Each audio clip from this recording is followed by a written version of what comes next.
Assalamualaikum warahmatullahi wabarakatuh. Kenalkan, nama saya Muhammad Rizky Ramanto. Saya dari kelas PSI 601 jurusan PJJ Sistem Informasi di mata kuliah Metodologi Riset dan Penulisan Ilmiah Sistem Informasi ini. Saya akan menjelaskan tentang paper prediksi status pengiriman barang menggunakan metode mesin learning. Dan di akhir saya akan menyampaikan pendapat tentang pengembangan yang harusnya dilakukan lagi gitu. Link papernya juga sudah saya terterakan di situ, bisa dilihat kalau mau lihat papernya. Yang pertama saya akan menjelaskan tentang latar belakangnya dulu. Jadi perkembangan teknologi informasi saat ini itu memungkinkan sebuah organisasi atau perusahaan mempunyai kapabilitas dalam mengumpulkan data dengan berhubungan dengan proses bisnisnya, dan dengan dalam jumlah yang besar dan waktu yang singkat. Nah, hanya saja diperlukan tahapan tertentu agar data yang dapat dijadikan sumber informasi atau pengetahuan baru sebagai dasar pengambilan keputusan. Nah, analisa data yang bertujuan untuk memprediksi suatu nilai yang belum diketahui berdasarkan data yang ada disebut dengan machine learning, atau analisis data prediksi atau predictive data analysis. Nah, metode yang cukup andal digunakan dalam analisis data prediksi itu adalah yang tadi saya sebutkan, machine learning. Nah, yaitu algoritma ekstraksi data yang merupakan tulisan dari ilmu statistik, kecerdasan buatan, AI, dan ilmu komputer, gitu saya. Aplikasi dari machine learning untuk membangun model prediksi juga sudah cukup masif ya, mulai dari sektor keuangan, lalu teknologi telekomunikasi, dan energi, atau bahkan pada industri jasa seperti pariwisata. Nah, pada bidang logistik dan rantau pasok, machine learning untuk analisis prediksi juga sudah diterapkan di beberapa aktivitas logistik seperti ramalan, permintaan, lalu penentuan kebijakan persediaan, dan bidang-bidang lain yang membutuhkan prediksi data sehingga proses pengambilan keputusan bisa dilakukan lebih cepat dan tepat. Lalu analisis prediksi berbasis machine learning juga diaplikasikan pada aktivitas transportasi logistik. Nah, misalnya digunakan untuk memperkirakan waktu perjalanan kendaraan dan keterlambatan pengantaran bahan-bahan konstruksi, lalu bisa juga keterlambatan keberangkatan transportasi udara. Dan beberapa penelitian ini erat kaitannya dengan kecepatan waktu pengantaran yang merupakan kinerja utama dalam bidang logistik yang akan kita bahas ini. Nah, di penelitian ini juga bertujuan untuk memprediksi status pengiriman barang yang dilakukan oleh perusahaan ekspedisi pengiriman melalui pesawat udara. Data yang tercatat oleh perusahaan menjadi rata-rata keterlambatan itu sebesar 27% dari total aktivitas bisnisnya. Adapun metode yang dipilih itu adalah analisis prediksi berbasis machine learning, yaitu ada beberapa metode, yaitu logistic regression atau regresi logistik, lalu ada random forest, dan terakhir ada artificial neural network atau biasa yang disebut dengan ANN. Nah, di sini permasalahan secara umumnya yaitu perkembangan teknologi informasi yang pesat ini memungkinkan organisasi atau perusahaan mengumpulkan data dalam jumlah besar dan waktu yang singkat. Namun data yang terkumpul itu perlu melalui tahapan tertentu agar bisa dijadikan sumber informasi atau pengetahuan baru yang dapat digunakan sebagai dasar pengambilan keputusan. Hal ini melibatkan proses analisis data, termasuk analisis prediktif, yang bertujuan memprediksi nilai yang belum diketahui berdasarkan data yang ada. Nah, permasalahan secara khususnya itu ada beberapa. Yang pertama itu penerapan analisis prediktif pada logistik dan rantai pasok. Nah, itu tuh bagaimana mesin learning dapat digunakan untuk memprediksi permintaan, menentukan kebijakan, persediaan, dan aktivitas logistik lainnya. Lalu ada ketepatan waktu pengantaran atau oleh perusahaan ekspedisi itu sendiri. Itu adalah masalah utama yang dihadapi perusahaan ekspedisi. Pengiriman barang melalui pesawat udara adalah rata-rata keterlambatan minimal sebesar 27% dari total aktivitas bisnisnya. Lalu itu yang terakhir pemilihan metodenya, yang pemilihan metode analisis prediktif. Yang tepat itu untuk memprediksi suatu pengiriman barang dalam hal logistik itu yang mana nih? Apakah yang kita pakai sudah tepat atau belum? Yaitu yang kita pakai yaitu logistik regression politik, rainforest, dan artificial neural network atau ANN. Nah, tujuannya itu dengan metode yang akan kita pakai itu yang pertama itu secara keseluruhan ya disebutnya machine learning. Nah, dalam penggunaan ini, kegunaan metode machine learning mengacu pada poin pertama, yaitu digunakan untuk memprediksi suatu nilai atau kelas dari suatu individu. Lalu itu dari machine learning itu kan ada 3 bagian metode lagi ya, yang disebut logistic regression, forest, dan ANN gitu. Nah, kalau dari regresi logistik itu tujuannya membangun model prediksi keterlambatan pengiriman berdasarkan variabel yang signifikan.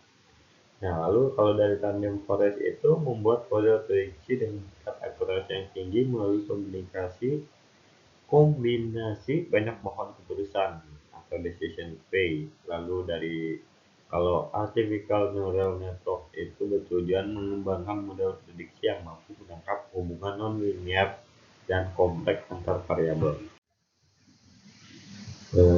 Selanjutnya, state of the art landasan metode exciting yang terkait dalam menyelesaikan masalah. Nah, kan tadi ada 3 itu ya. Jadi state of the art-nya itu. Yang pertama, logistic regression-nya itu adalah metode statistik yang digunakan untuk menganalisis dataset di mana terdapat satu atau lebih variabel independen yang menentukan hasil. Hasil yang diprediksi adalah variabel independen biner yang mengambil nilai 0 atau 1. Lalu random forest. Nah, ini itu adalah metode ensemble learning yang menggunakan banyak pohon keputusan atau biasa disebut decision tree untuk meningkatkan akurasi prediksi. Lalu ada ANN, Artificial Neural Network. Nah, ANN itu adalah model machine learning yang terinspirasi oleh struktur otak manusia, terdiri dari lapisan neuron yang saling terhubung. Nah, keunggulan dari metode machine learning dalam TP ini untuk problem solving itu apa sih? Jadi ada beberapa. Yang pertama, kalau dari regresi politik itu salah satu keunggulan utamanya itu interpretabilitasnya. Koefisien yang dihasilkan dapat menunjukkan pengaruh langsung dari variabel independen terhadap variabel dependen. Dan itu membantu dan memahami faktor-faktor kunci yang mempengaruhi keterlambatan pengiriman. Lalu kalau dari random forest itu dia mampu mengidentifikasi dan memberikan peringkat pentingnya fitur-fitur dalam dataset. Nah, ini tuh membantu memahami variabel mana yang paling berpengaruh terhadap keterlambatan pengiriman. Lalu kalau dari artificial neural network itu dia dapat diadaptasi dan ditingkatkan untuk mencakup arsitektur yang lebih kompleks seperti deep learning jika diperlukan ya, untuk menangani dataset yang sangat ini. Lalu bagaimana sih cara kerja metode machine learning dalam bentuk diagram, sistem untuk menyelesaikan masalahnya? Di sini saya sudah sisipkan gambarnya. Nah, jadi berikut adalah diagram sistem mengilustrasikan alur kerja keseluruhan proses prediksi status pengiriman barang menggunakan ketiga metode machine learning. Nah, yang pertama itu dalam hal pengumpulan datanya itu ada namanya pemrosesan data dan pembagian dataset. Nah, kalau dalam pemrosesan data itu ada pelatihan model dan evaluasi model. Nah, pelatihan model itu ada regresi politik, random forest, dan ANN. Evaluasi model itu maksudnya itu ada akurasi, presisi, dan recall. Lalu di pembagian dataset ada evaluasi model, lalu ada prediksi. Nah, dari metode-metode yang kita jalankan, dari hasilkan implementasi, dihasilkannya hasil apa ya maksudnya? Hasil implementasinya gitu dari metode-metode ini dalam bentuk ABR. Jadi metode yang kita jalankan dalam menghasilkan implementasi berikut. Yang pertama itu incoming transportation. Nah, itu tuh tahapan pengiriman barang dari tempat asal menuju lokasi konsolidasi. Metode pertama yang digunakan untuk mengembangkan model adalah regresi politik. Nah, adapun hasil perbandingan akurasi untuk 5 kali percobaan disajikan pada tabel berikut. Nah, ini setelah 5 kali percobaannya akurasinya. Nah, di sini akurasinya cukup naik turun dan akurasi rata-rata itu 76,56. Lalu selanjutnya itu menghasilkan tingkat akurasi dengan metode random forest disajikan oleh tabel 2. Tabel 2 itu yang kita sajikan di gambar presentasi ini. Nah, metode ini dijalankan dengan melakukan perubahan nilai iterasi dari 100, 500, 1000, dan 2000. Nah, dapat dilihat ya nilai iterasinya dari 1 sampai 2000 dan akurasinya itu beda-beda tipis nih. Dan akurasi rata-ratanya 79,70. Lalu yang ketiga itu untuk metode ANN. Nah, menghasilkan percobaan dilakukan dengan melakukan perubahan pada learning rate dengan kombinasi 0,1, 0,05, dan 0,01. Nah, serta jumlah iterasinya itu 100, 500, dan 1000 kali. Nah, di sini dapat dilihat ya, 0,1 dari 100 sampai 1000, 0,05 dari 100 sampai 1000, 0,01 dari 100 sampai 1000. Akurasinya juga sebenarnya akurasinya itu antara 0,1 dan 0,05 nggak beda jauh ya. Dan 0,01 cukup beda dari nilai yang lain. Akurasi rata-ratanya pun di sini terlihat. Lalu selanjutnya menghasilkan outgoing transportation. Itu tuh tahapan pengiriman barang dari gudang konsolidasi menuju lokasi pelanggan atau penerima. Itu sama halnya dengan proses incoming transport. Metode pertama yang digunakan untuk mengembangkan model adalah regresi politik. Nah, di sini ada percobaan ke 1 sampai 5, akurasinya juga berbeda-beda. Akurasi rata-ratanya itu adalah 71,00. Lalu selanjutnya metode kedua yang digunakan untuk menganalisis data outgoing transport metode random forest yang disajikan oleh tabel di bawah. Metode ini dijalankan dengan melakukan penambahan nilai iterasi dari 100, 500, 1000, dan 2000. Jadi bisa dilihat dengan iterasinya 1 sampai 2000, akurasinya berbeda-beda juga. Lalu akurasi rata-ratanya 73,5. Selanjutnya itu untuk metode ANN ya. Percobaan dilakukan dengan melakukan perubahan pada learning rate dengan kombinasi 0,1, 0,05, dan 0,01. Tadi iterasinya itu 100, 500, dan 1000. Bisa dilihat juga akurasinya ya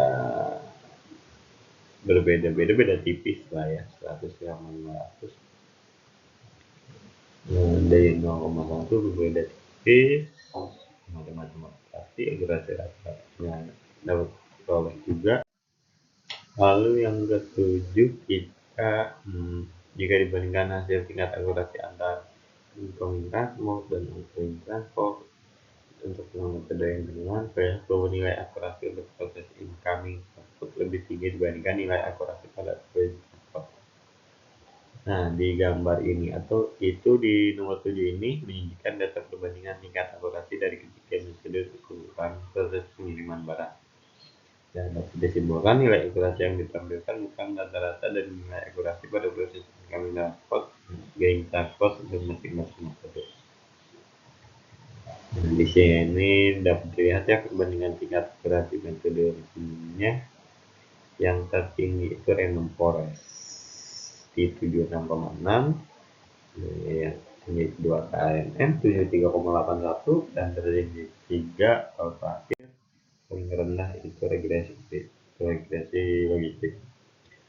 Nah, lalu hasil analisa data yang diperoleh dan dikaitkan dengan parameter-parameter yang digunakan sebagai indikator keberhasilan, yaitu ada di ANN itu memiliki kinerja baik secara keseluruhan berdasarkan semua metrik. Ada akurasi, precision, recall, dan advance score. Nah, ini tuh menunjukkan bahwa metode ini paling efektif dalam memprediksi keterlambatan pengiriman barang. Lalu ada random forest. Di sini juga memberikan hasil yang sangat baik dengan memohon untuk mengidentifikasi pentingnya fitur menyebutnya alat yang digunakan untuk analisis lebih lanjut tentang faktor-faktor yang mempengaruhi keterlambatan. Lalu yang terakhir ada logistic regression. Itu memiliki kinerja yang baik tetapi tidak sebaik dua metode yang di atas tadi. Tetap terguna stabilitasnya yang tinggi. Nah, dari kesimpulan yang diperoleh dari hasil penelitian yang sudah saya jelaskan tadi, dapat disimpulkan metode penerapan metode machine learning dan prediksi keterlambatan pengiriman barang terbukti efektif dan memberikan berbagai keuntungan operasional. Lalu kemampuan untuk menangkap hal yang kompleks dan interpretasi yang jelas tentang faktor-faktor utama yang mempengaruhi keterlambatan. Metode ini memberikan solusi yang dapat diandalkan untuk meningkatkan efisiensi pengiriman barang. Nah, dari metode yang tadi, implementasi yang praktis itu diharapkan dapat membantu perusahaan ekspedisi dalam meningkatkan kecepatan waktu pengiriman, lalu mengurangi biaya logistik, lalu meningkatkan kepuasan pelanggan melalui layanan yang lebih handal. Kalau pendapat saya mengenai ide selanjutnya untuk mengembangkan metode learning yang tadi, menurut saya pengembangan metode machine learning untuk keterlambatan pengiriman barang dapat dilakukan dengan berbagai cara, termasuk penerapan teknik ensemble yang lebih canggih, penggunaan deep learning, lalu integrasi dengan teknologi IoT dan big data, aplikasi dalam konteks lain. Nah, contohnya itu saya ambil contoh integrasi dengan teknologi IoT. Di sini pengguna sensor dan IoT mengintegrasikan data dari sensor IoT untuk mendapatkan data waktu yang nyata tentang lokasi, kondisi cuaca, status pesawat, dan variabel lainnya yang dapat mempengaruhi pengiriman. Oke, cukup sekian dari saya. Terima kasih.